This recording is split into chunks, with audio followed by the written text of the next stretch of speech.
I repeat, EMF is the total energy gained by a unit positive charge by the chemical reaction taking place in the cell. By the chemical reaction taking place in the cell. Getting it, students?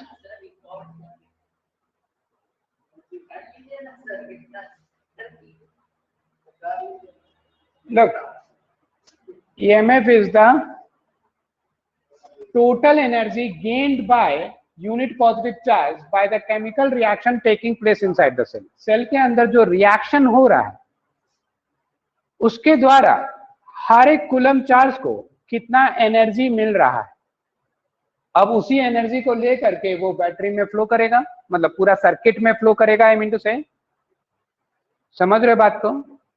Getting it everyone? तो chemical reaction के द्वारा जो total energy मिला एक coulomb charge को, वो EMF कहलाता है। टोटल पोटेंशियल डिफरेंस है एक तरह से, अंदर और बाहर का जोड़ के EMF.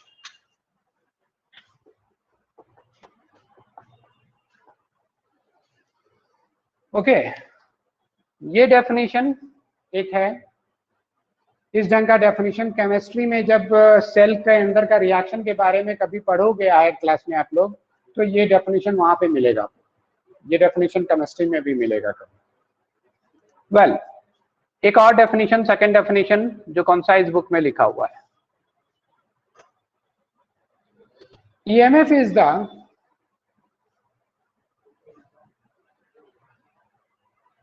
total work done by a unit positive charge to move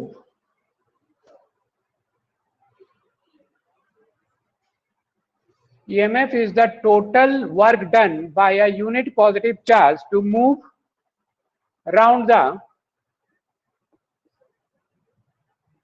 complete circuit. To move around the complete circuit in and out the cell.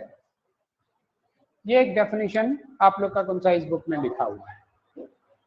Okay, ये एक डेफिनेशन आप लोग का कौन सा इस बुक में लिखा हुआ है कि EMF is the total work done by a unit positive charge to move around the complete circuit in and out the cell.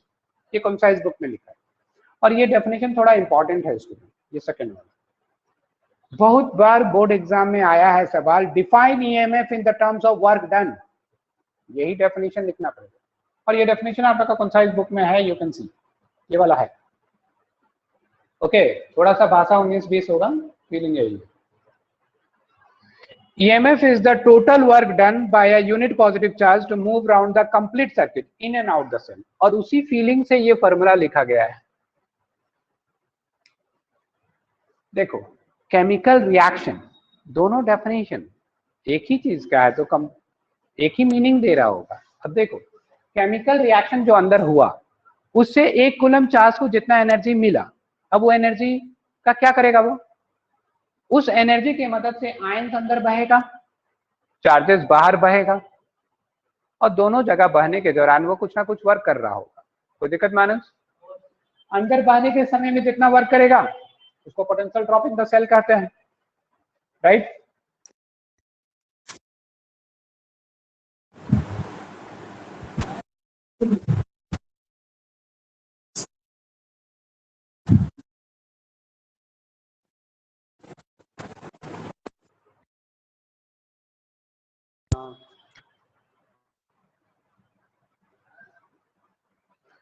I repeat, reaction के द्वारा चार्ज को जितना एनर्जी मिला उसमें से कुछ एनर्जी यूज हो जाएगा आयंस को बहाने में, और बाकी एनर्जी सर्किट के बाहर वर्क करने में।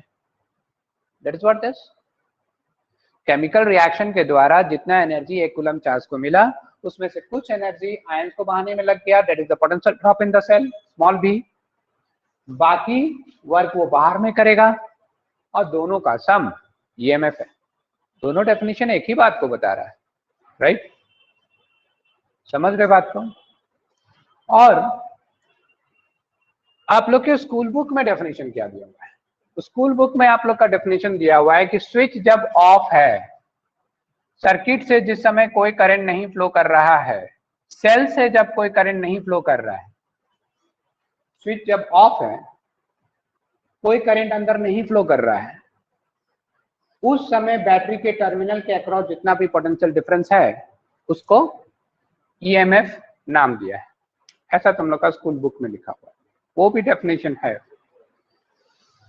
देखो, जिस समय स्विच ऑफ होगा उस समय बैटरी के अंदर कोई आयंस ही नहीं फ्लो कर रहा होगा। रिएक्शन के द्वारा जो एनर्जी मिला होगा वो सारा बाहर रेडी होगा to flow, ready to flow. Circuit incomplete है, फ्लो नहीं कर रहा। दूसरा ढंग से आप ये भी समझ सकते हो, small v is equal to what, this ना, I इंटू स्मॉल r। तो E is equal to v minus I into small r, small v की जगह। करंट ही अगर सर्किट में नहीं फ्लो कर रहा है तो E और V दोनों क्या हो जाएगा, बराबर हो जाएगा व्हेन I इज 0। तो तीसरा डेफिनेशन तो तुम लोग के स्कूल बुक में लिखा हुआ वो ये है, ये लास्ट लाइन, कि सेल से अगर कोई करंट नहीं फ्लो कर रहा है तो उस समय जो भी टर्मिनल वोल्टेज बैटरी का है वो ईएमएफ कहलाएगा। सेल से जब कोई करंट नहीं फ्लो कर रहा है तो बैटरी के अंदर कोई एनर्जी बर्बाद नहीं हो रहा है, तो चार्ज पूरा एनर्जी लेके बाहर पहुंचा हुआ रहेगा, रेडी टू फ्लो। ओके, तो उस समय बाहर कोई वोल्ट मीटर लगा रखे हैं, वो जो भी रीडिंग कर रहा है that is equal to EMF. Actually जब करंट नहीं फ्लो कर रहा है उस समय टर्मिनल वोल्टेज और ईएमएफ बराबर हो जाता है, क्योंकि बैटरी के अंदर चार्ज नहीं फ्लो कर रहा, आयंस नहीं फ्लो कर रहा है, तो बैटरी के अंदर कोई एनर्जी बर्बाद नहीं हो रहा है। तो उस समय ये पार्ट 0 हो गया, तो E equal to V book में इसी फीलिंग से लिखा गया है। हाँ, Akshat want to ask something से। हाँ, sorry, I have done a mistake.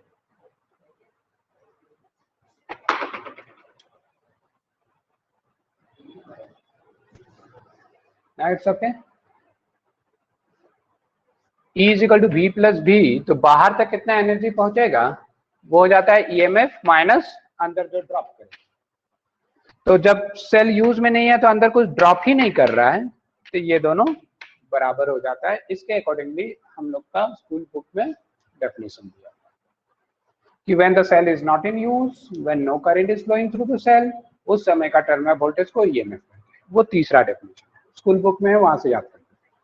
ठीक है, वैसे सबसे इंपॉर्टेंट डेफिनेशन ये सेकंड वाला है। कभी भी ईएमएफ का डेफिनेशन आए ना तो ये लिखो, सबसे अच्छा है। Okay, right this definition. और ये डेफिनेशन में हम ज्यादा जोर इसलिए भी दे रहे हैं क्योंकि बहुत बार बोर्ड एग्जाम में आ जाता है सवाल कि define EMF in the terms of work done, यही लिखना हो। Got it up to here? अब आते हैं फैक्टर्स अफेक्टिंग ईएमएफ में। हाँ बोल।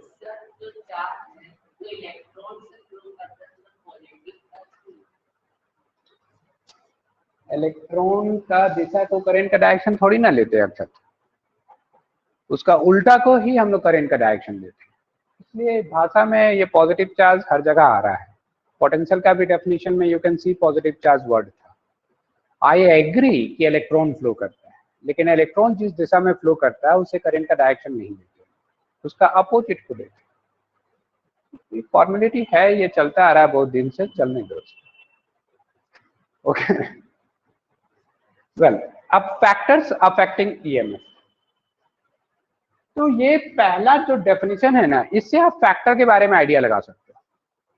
ईएमएफ केमिकल रिएक्शन के द्वारा मिला हुआ एनर्जी है चार्जेस को, राइट? तो ईएमएफ केमिकल रिएक्शन पर डिपेंड करेगा और किसी पर भी नहीं डिपेंड। ईएमएफ चार्ज को मिला हुआ एनर्जी है। कहां से मिला एनर्जी? केमिकल रिएक्शन जो हुआ।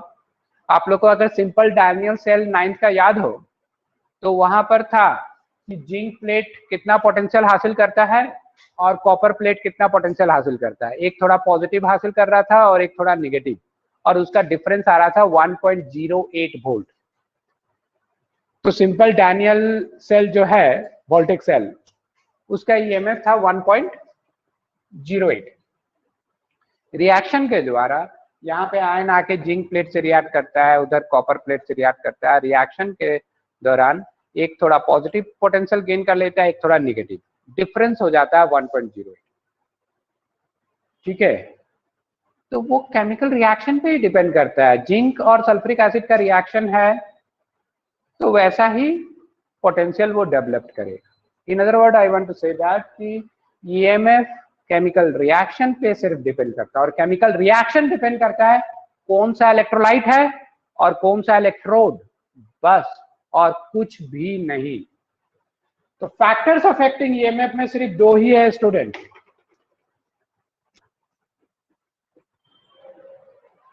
Factors affecting EMF only two: nature of electrode and nature of electrolyte.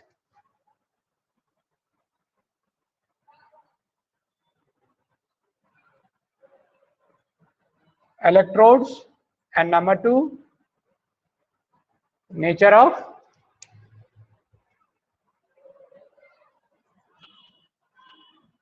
electrolytes. Nature of electrode and nature of electrolyte, बस, इसके अलावा और कोई फैक्टर नहीं है ईएमएफ।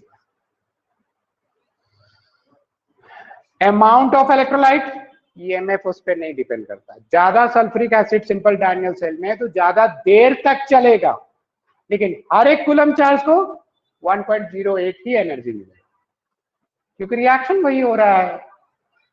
पर आयन रिएक्शन सेम है तो पर आयन एनर्जी सेम है। अमाउंट ऑफ इलेक्ट्रोलाइट बढ़ा देने से ईएमएफ नहीं बढ़ने वाला। Concentration, temperature, surface area of the electrode, distance between the electrode, इनमें से कोई भी ईएमएफ को गवर्न नहीं करने वाला। डिस्टेंस बढ़ा देंगे तो क्या रिएक्शन बदल जाएगा? नहीं, तो ईएमएफ नहीं बदलेगा। टेम्परेचर बढ़ा देंगे तो क्या रिएक्शन बदल जाएगा? स्लो हो सकता है, करंट कम बेसी हो सकता है, ईएमएफ नहीं। रिएक्शन वही रहेगा, ईएमएफ वही रहेगा। ईएमएफ सिर्फ इस दो पर डिपेंड करेगा। और हम आप लोग को बोल चुके हैं कि EMF during the whole life of the battery same रहता है। समझ रहे बात को? ईएमएफ नहीं बदलता। तो distance between the electrode, temperature of the electrolyte, इन सब पर क्या डिपेंड करता है? इन सब पर ये दूसरा पार्ट डिपेंड करता है, इंटरनल रेजिस्टेंस। आयंस को बहने में दिक्कत होगा अगर गर्म ज्यादा कर दोगे तो, आयंस को फ्लो होने में दिक्कत होगा अगर कंसंट्रेट कर दोगे तो, एंड सो ऑन। समझ रहे बात को? तो सिर्फ ये दो फैक्टर ईएमएफ का है भाई, बाकी कुछ फैक्टर्स इंटरनल रेजिस्टेंस का है। इंटरनल रेजिस्टेंस मतलब आयंस को फ्लो होने में कितना दिक्कत हो। ठीक है, तो आई होप ईएमएफ के बारे में सब बातें हो गई। May I proceed to internal resistance now.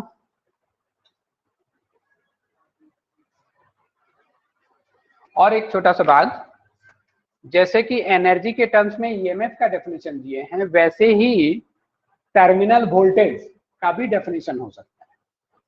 बिल्कुल इसी भाषा में लगभग टर्मिनल वोल्टेज का डेफिनेशन क्या होना चाहिए? Definition of terminal voltage in the terms of work done. Write it. Definition of terminal voltage in the terms of work done. क्या होना चाहिए? लगभग ऐसा ही भाषा होगा, सिर्फ इन द सेल नहीं होगा, सेल के बाहर होगा। क्योंकि टर्मिनल वोल्टेज है एक कूलम चार्ज सेल के बाहर कितना वर्क किया। टर्मिनल वोल्टेज है E माइनस बैटरी के अंदर जो ड्रॉप हुआ, टोटल एनर्जी जो जनरेट हुआ माइनस बैटरी के अंदर जो ड्रॉप हुआ, बाकी जो है वो बाहर में वर्कआउट हो रहा है। तो लिखो, terminal voltage is the amount of work done, terminal voltage is the amount of work done is the amount of work done by a unit positive charge to move in the external circuit, I repeat, terminal voltage is the amount of work done,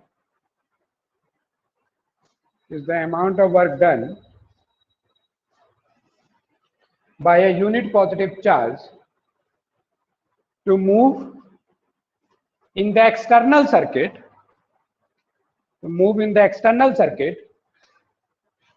from one terminal to another. To move in the external circuit from one terminal of the cell to another. Bahar. Getting it, everyone? EMF is the amount of work done by unit positive charge to move in the external circuit from one terminal of the cell to another. Got it? ये terminal voltage का definition हो गया इन the terms of work done. अब simply terminal voltage को भी define करने बोलेगा तो यही लिख सकते हो आप. ठीक है कि 1 कूलम चार्ज कितना वर्क करेगा बैटरी के बाहर, वो क्या टर्मिनल वोल्टेज. ठीक है, getting it Nitish, Anand? Yes sir. और उसी तरह से potential drop in the cell को भी डिफाइन कर सकते हैं.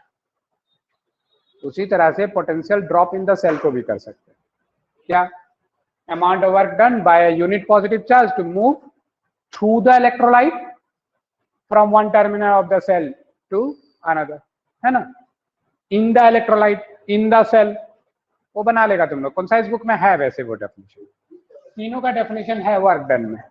कंसाइज बुक में तीनों का definition in the terms of work done है. ये छोटा भी काम नहीं लिखा रहे हैं, वो है बुक में. Got it? Now let me move to internal resistance. मिटा दे ये सब.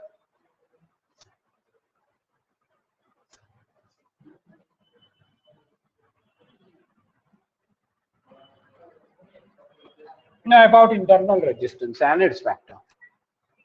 What is internal resistance? सबसे पहले definition, right? What is internal resistance? Internal resistance is the obstruction offered. Internal resistance is the obstruction offered. Obstruction offered by the electrolyte of a cell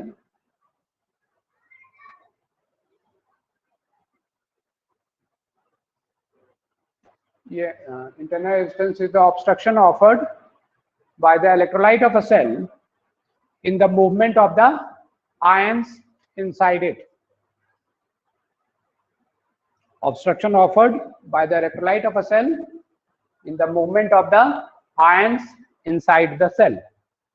cell के अंदर जो ions बहेगा उसका movement में जो obstruction हो रहा है, दोनों प्लेट के बीच में होता है, लेकिन हम लोग इसे सिंबॉलिकली बैटरी के बगल में जस्ट उसके पीछे या आगे दिखा देते हैं और स्मॉल आर से लिख देते हैं. ठीक है, सिंबॉलिकली दोनों प्लेट के बीच में होता है इंटरनेशनल, लेकिन सिंबॉलिकली हम लोग यहां दिखा देते हैं. डेफिनेशन क्लियर है सबको? Sanket, can you repeat the definition?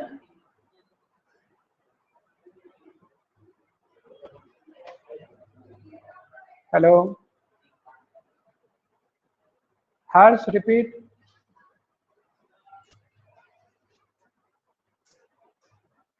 Harsh, are you there? Yes sir. Repeat it. Sir नहीं सुन पाए सर, नहीं लिख पाए. Anand, will you? Internal resistance is the obstruction offered by the electrolyte of a cell in the movement of ions inside the cell. Good. Cell के अंदर ions को move करने में इलेक्ट्रोलाइट जो ऑब्स्ट्रक्शन ऑफर करता है, the obstruction offered by the electrolyte in the movement of the ions in the cell, हो गया इंटरनल रेजिस्टेंस। ठीक है, अब factors affecting internal resistance, Harsh clear है? Yes factor affecting internal resistance, small r. सबसे पहला factor, distance between the two electrode, दोनों electrode plate जितना दूर होगा एक दूसरे से, आयंस को उतना ज्यादा डिस्टेंस ट्रैवल करना पड़ेगा, और जितना ज्यादा डिस्टेंस ट्रैवल करेगा ऑब्स्ट्रक्शन नो डाउट ज्यादा होगा। तो internal resistance is directly proportional to distance between the two electrode, where this d is equal to distance between the two electrodes. Getting it, students? Distance between the two electrodes. Very obvious है, इसमें हमको कुछ समझाने का ज्यादा जरूरत नहीं है। दोनों प्लेट के बीच की दूरी ज्यादा होगा, आयंस को बहने में ज्यादा टाइम लगेगा, ज्यादा दिक्कत होगा। कोई दिक्कत? सेकंड पॉइंट को समझने के लिए जरा यहां हम एक डायग्राम बना रहे हैं। Have look. Simple voltaic cell जो हम लोग पढ़े थे 9th में, उसमें एक जिंक प्लेट था और एक कॉपर प्लेट था। दोनों को सल्फ्यूरिक एसिड में डुबा दिया गया था और दोनों के बीच में एक खास पोटेंशियल डिफरेंस डेवलप हुआ था। ओके, नो डाउट दोनों प्लेट के बीच की दूरी ज्यादा रखोगे तो आयंस को ज्यादा डिस्टेंस ट्रैवल करना पड़ेगा, रेजिस्टेंस ज्यादा होगा, वो बात पहले ही लिखी है। और ये वाला पॉइंट को मतलब इंटरनल डिस्टेंस अगर कम करना है तो दोनों इलेक्ट्रोड के बीच का डिस्टेंस कम से कम होना चाहिए। और इसीलिए है ना, पेंसिल बैटरी देखा है तुम लोग? पेंसिल बैटरी का जो आउटर कवर होता है ना, वो जिंक का होता है, और अदम बीच में एक एक्सिस होता है उसका, दैट इज एक एक्सिस होता है, वो कार्बन रॉड होता है। अमोनियम क्लोराइड वहां इलेक्ट्रोलाइट यूज होता है। ठीक है, तो पूरा सिलेंडर उसका हो जाता है जिंक प्लेट, फिर उसके ऊपर कुछ प्लास्टिक या कुछ कूट जैसा कवर लगा देता है, और उसके अंदर रहता है ग्रेफाइट रॉड, वो दूसरा इलेक्ट्रोड हो जाता है। ठीक है, तो अब दूरी बड़ा कम है बीच बीच में, ऐसे दो अलग अलग हिस्सा में नहीं, एक तरफ दूरी कम है। पेंसिल बैटरी को पतला भी बनाया जाता है, आजकल का रिमोट का बैटरी और पतला बनाया जा रहा है। क्यों? ताकि इंटरनल रेजिस्टेंस और कम हो। दोनों प्लेट के बीच की दूरी जितना कम करेगा, बैटरी के अंदर जो एनर्जी बर्बाद होता है उसका परसेंटेज उतना ही कम होगा। समझ रहे बात को? फिर हम लोग का जो घर में बैटरी होता है, इन्वर्टर बैटरी, उसमें तो हर एक प्लेट में ऑल्टरनेटिव लाइंस बना रहता है प्लस माइनस का। ठीक है, बहुत सारा पैरेलल में उसमें जुड़ा रहता है, हर एक का सीरीज करके वोल्टेज बढ़ाई जाती है, तो ऑल्टरनेटिव लाइंस बना रहता है उसमें अदम नजदीक में इंटरनल रेजिस्टेंस घटाने के लिए। वैसे सिंपल वोल्टिक सेल जो लैब में बनाते हैं उसमें सिंपली ऐसे दो प्लेट डाल दो, दोनों प्लेट को जितना नजदीक रखोगे इंटरनल रेजिस्टेंस उतना कम। ये तो एक बात हो गया।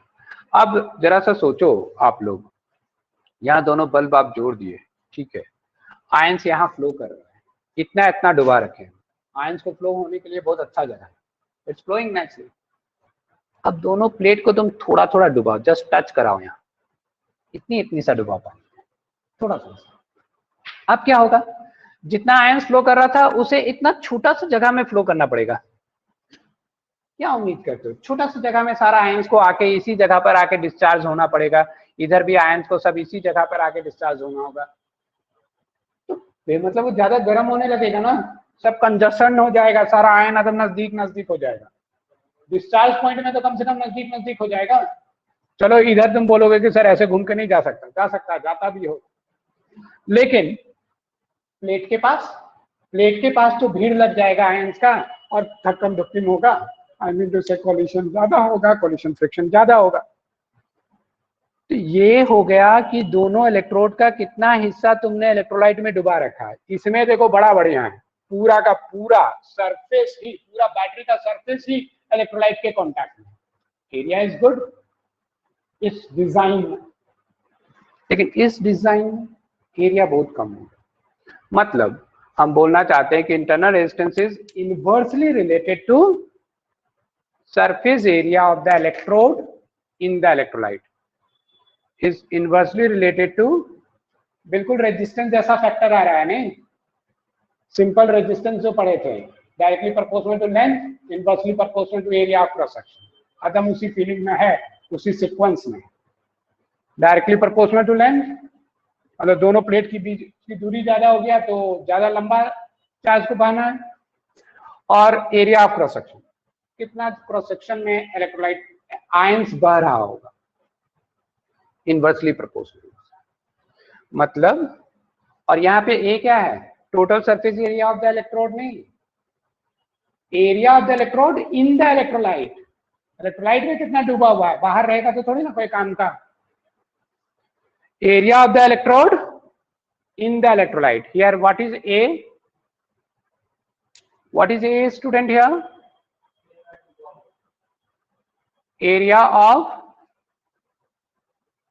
electrodes in the electrolyte. area of electrode in the electrolyte. electrolyte के अंदर कितना एरिया है उसका, ठीक है। इससे डायरेक्टली, इससे इनवर्सली हो गया ये 2 पॉइंट। किसी को कुछ पूछना है इसमें? अब आते हैं हम टेम्परेचर और कंसंट्रेशन के बारे में। रेजिस्टेंस टेम्परेचर पर, internal resistance temperature of the battery या इलेक्ट्रोलाइट पर कैसे डिपेंड है? Internal resistance temperature of the full battery या इलेक्ट्रोलाइट पर कैसे डिपेंड करता है? Let's try to understand. आप लोग कोई भी बैटरी को उठा कर देख लो, चाहे वो इन्वर्टर का बैटरी हो या मोबाइल का बैटरी हो, ठीक है, उसमें एक टेम्परेचर रेंज लिखा रहता है। Have you ever notice that? It's not that कि कितना भी गर्म कर दो तो अच्छा होगा या कितना भी ठंडा कर दो तो अच्छा होगा। फ्रीज कर देंगे तो क्या अच्छा होगा? Obviously not. अगर हम गर्म कर देंगे तो ब्लास्ट ही कर जाएगा। मतलब एक नैरो रेंज ऑफ टेम्परेचर में वो बेस्ट काम करता है, और बेस्ट काम करने का मतलब है कि उसका इंटरनल रेजिस्टेंस लीस्ट होता है। कोई भी कंपनी कोशिश करती है कि इंटरनल रेजिस्टेंस कम से कम हो, ताकि केमिकल्स का एनर्जी बाहर सर्किट में पहुंचे, ना कि बैटरी के अंदर ही बर्बाद हो जाए। कोशिश की जाती है इंटरनल रेजिस्टेंस को कम करने का। तो ऐसा ही इलेक्ट्रोलाइट उन लोग चुनती है जो कि रूम टेम्परेचर के आसपास इंटरनल रेजिस्टेंस लीस्ट रखे। बहुत ठंडा करने से भी दिक्कत है स्टूडेंट, बहुत गर्म करने से भी दिक्कत है। Pay attention here. यहाँ पे जो हम बताने जा रहे हैं, तुम लोग का स्कूल बुक और कंसाइज दोनों के अगेंस्ट है जो हम बताने जा रहे हैं, लेकिन फिर भी हम यही बताएं। एक्चुअली अगर आप लोग इस टॉपिक को स्कूल बुक और कंसाइज में रीड करोगे, उल्टा मिलेगा, दोनों बुक में उल्टा मिलेगा। एक में बोला है कि इंटरनल रेजिस्टेंस टेम्परेचर से डायरेक्टली रिलेटेड है, तो दूसरा बुक में लिखा हुआ है इंटरनल रेजिस्टेंस टेम्परेचर से इनवर्सली रिलेटेड है। ओके, हम क्या बोलने जा रहे हैं? लुक, इंटरनल रेजिस्टेंस जो है ना, आयंस का मूवमेंट पे डिपेंड करता है। और अगर बहुत ठंडा हो जाए, इलेक्ट्रोलाइट जो भी लेते हैं उसका degree of ionisation, degree of ionisation याद है? अब जरा तुम खुद सोचो, हेलो, कोई इलेक्ट्रोलाइट लिए हम, इसमें 2 प्लेट डूबा हुआ है। अब डिग्री ऑफ आयोनाइजेशन बहुत कम है। डिग्री ऑफ आयोनाइजेशन बहुत कम है मतलब न्यूट्रल मॉलिक्यूल्स, गोल गोल न्यूट्रल मॉलिक्यूल्स बहुत सारे हैं, आयंस थोड़ा बहुत है, और वो बह रहा है। आयंस इधर जा रहा है, पॉजिटिव आयन उधर, नेगेटिव आयन इधर, और बहुत सारा न्यूट्रल मॉलिक्यूल यहाँ पड़ा हुआ है। तो न्यूट्रल मॉलिक्यूल्स आयंस को बहने से दिक्कत ही करेगा ना। हाँ मानव, न्यूट्रल मॉलिक्यूल्स आयंस को बहने में दिक्कत करेगा। मतलब डिग्री ऑफ आयोनाइजेशन अगर लो होगा, ठीक है, 30% डिग्री ऑफ आयोनाइजेशन है, इसका मतलब 70% मॉलिक्यूल है और 30% आयंस है, तो वो मॉलिक्यूल्स आयंस को बहने में दिक्कत ही करेगा, ऑब्स्ट्रक्शन क्रिएट करेगा। जबकि इसका उल्टा हो, 70% आयंस 30% मॉलिक्यूल्स, तो मॉलिक्यूल्स की गिनती कम है, चार्ज कैरियर्स ज्यादा है, आयंस ज्यादा हो गया मतलब चार्ज कैरियर्स भी ज्यादा है, चार्जेस फटाफट फ्लो करेगा, जल्दी जल्दी फ्लो करेगा, अच्छा से फ्लो करेगा। तो डिग्री ऑफ आयोनाइजेशन ज्यादा होना चाहिए। मेरा पॉइंट अब है कंक्लूजन कि डिग्री ऑफ आयोनाइजेशन ज्यादा होना चाहिए। तो डिग्री ऑफ आयोनाइजेशन टेम्परेचर पर डिपेंड करता है।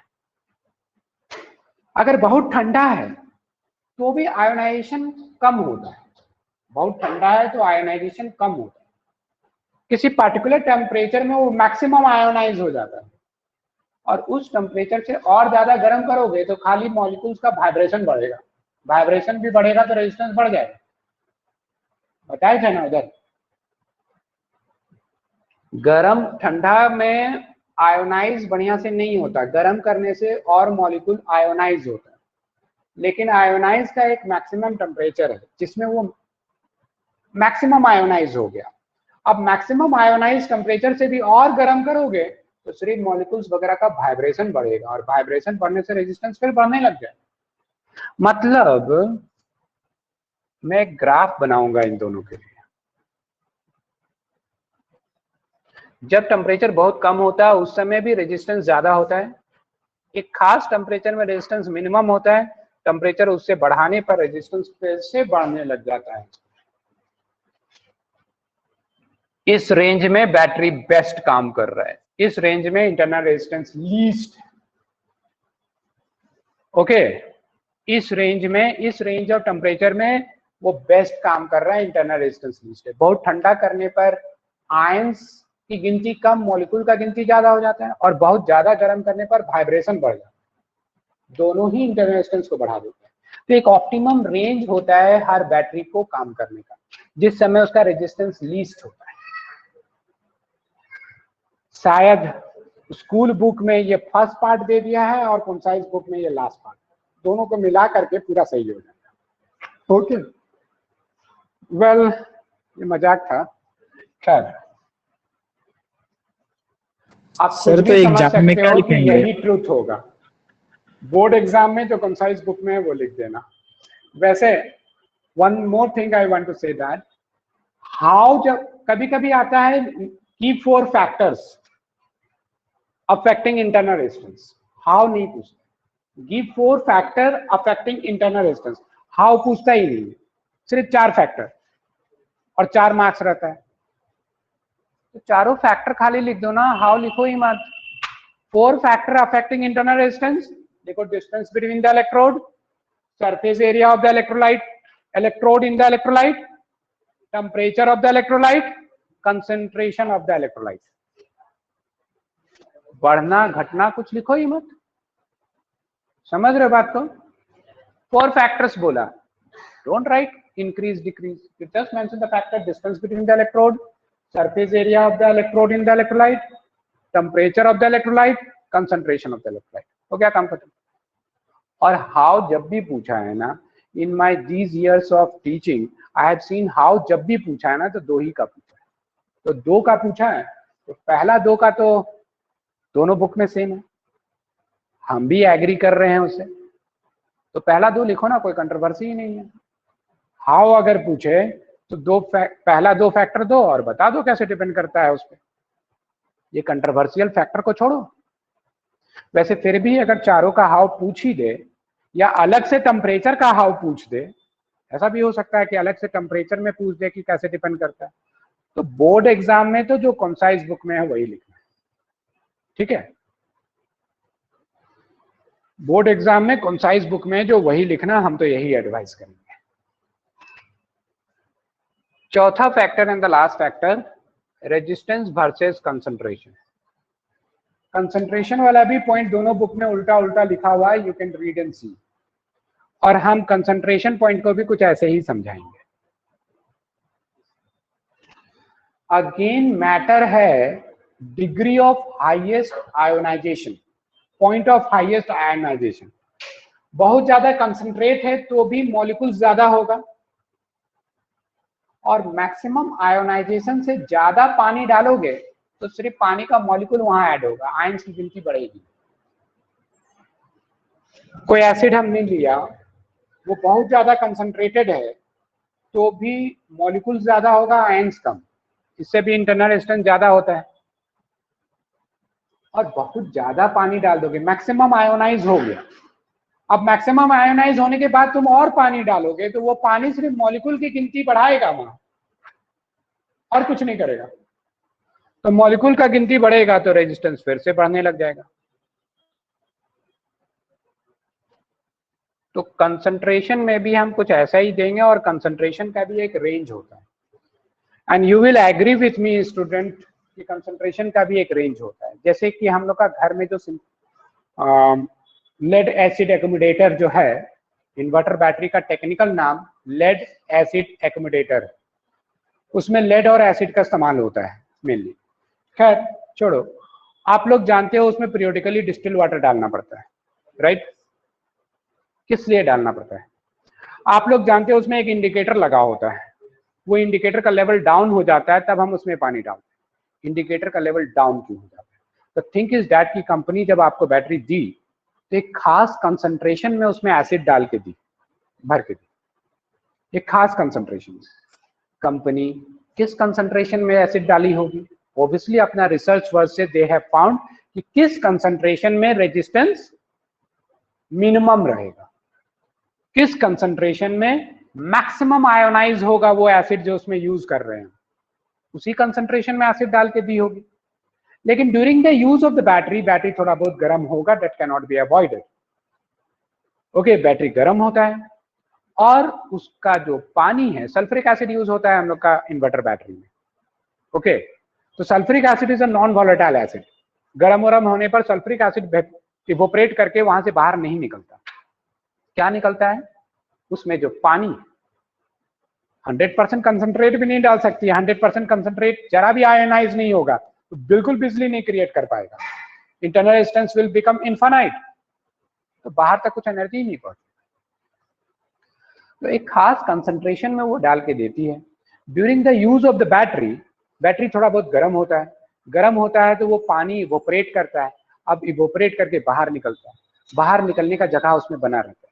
वही सब जो कैप जो होता है ना, इंडिकेटर, यू कैन सी उस प्लास्टिक में गैप्स रहता है और एक फॉर्म लगा रहता है वहां, वो फॉर्म से वेपर बाहर निकल जाता है। बाहर निकलने देने होगा उसे, नहीं तो प्रेशर अंदर बढ़ के बैटरी ब्लास्ट कर जा सकता है। You cannot stop the vapour coming out, if you do so the battery में ब्लास्ट। तो कंपनी उसमें बाहर निकलने का जगह दिया है, लेकिन वो वाटर बाहर निकलेगा और इंडिकेटर धीरे धीरे डाउन होने लगता है। एक खास कंसंट्रेशन के बाद बैटरी का एफिशिएंसी बहुत कम हो जाएगी, तो वहीं पे रेड लेवल लगाया हुआ है इंडिकेटर में कि अब और पानी उसमें डालो, और पानी डाल के उसे फिर से उसी डाइल्यूशन में ले आओ जिस डाइल्यूशन में कंपनी आपको दिया था। सिर्फ पानी इवोपरेट करता है, सो हम सिर्फ पानी उसमें वापस डालते हैं। Acid during the whole life of the battery दोबारा डालने की जरूरत नहीं पड़ती, हम सिर्फ पानी डालते हैं उसमें, डिस्टिल्ड वाटर, 100% प्योर वाटर, क्योंकि उसमें सल्फ्यूरिक एसिड है। अगर तुम नॉर्मल टैप वाटर डाल दोगे तो टैप वाटर में कैल्शियम के सॉल्ट्स होते हैं, वो सल्फ्यूरिक एसिड से रिएक्ट करके कुछ प्रेसिपिटेट बना के बैठ जाएगा अंदर और सल्फेट आयन घट जाएगा अंदर, and that will deteriorate the efficiency of the battery. इसलिए टैप वाटर नहीं डालते, डिस्टिल्ड वाटर डाला जाता है जिसमें कोई सॉल्ट डिसॉल्व ना हो, और पीरियोडिकली डालते हैं। उतना ही डालते हैं ना कि फिर से वो उसी कंसंट्रेशन में आ जाए जिस कंसंट्रेशन में वो मैक्सिमम आयोनाइज होता है। इंडेफिनिटली कुछ भी नहीं डाल देते हैं अदम ज्यादा, एक रेंज नहीं ना कंसंट्रेशन रहने से बेहतर काम करेगा। You can practically understand that. तो यहाँ भी एक रेंज ही है, बहुत हाई कंसंट्रेशन भी इंटरनल रेजिस्टेंस बढ़ा देगा, बहुत लो कंसंट्रेशन भी इंटरनल रेजिस्टेंस बढ़ा देगा। दोनों बुक में अगेन उल्टा उल्टा लिखा हुआ है, आई कंबाइंड द टू, और यही फैक्ट है स्टूडेंट, आप लोग खुद भी हायर क्लास में पढ़ लोगे इस फैक्ट को। अलग अलग बैटरी का कंसंट्रेशन भी पढ़ लोगे कि किस कंसंट्रेशन में रेजिस्टेंस मिनिमम होता है, वो भी पढ़ना है आप लोग को कभी, ठीक है। तो इसमें कोई हमको कोई शक नहीं है, इसमें ऐसा ही है। और आगे क्लासेस में आप लोग हायर क्लास में साइंस लिया तो पढ़ लोगे कि अलग अलग बैटरी किस टेम्परेचर में बेस्ट काम करता है और किस कंसंट्रेशन में बेस्ट काम करता है। Got it? Good. And that is the complete end of this chapter. Next class हम लोग लाइट शुरू करेंगे। ओके, वैसे न्यूमेरिकल तुम लोग को होगा तो पोस्ट करना, न्यूमेरिकल स्टार्ट करके हम लोग लाइट करेंगे in next class. Getting it everyone?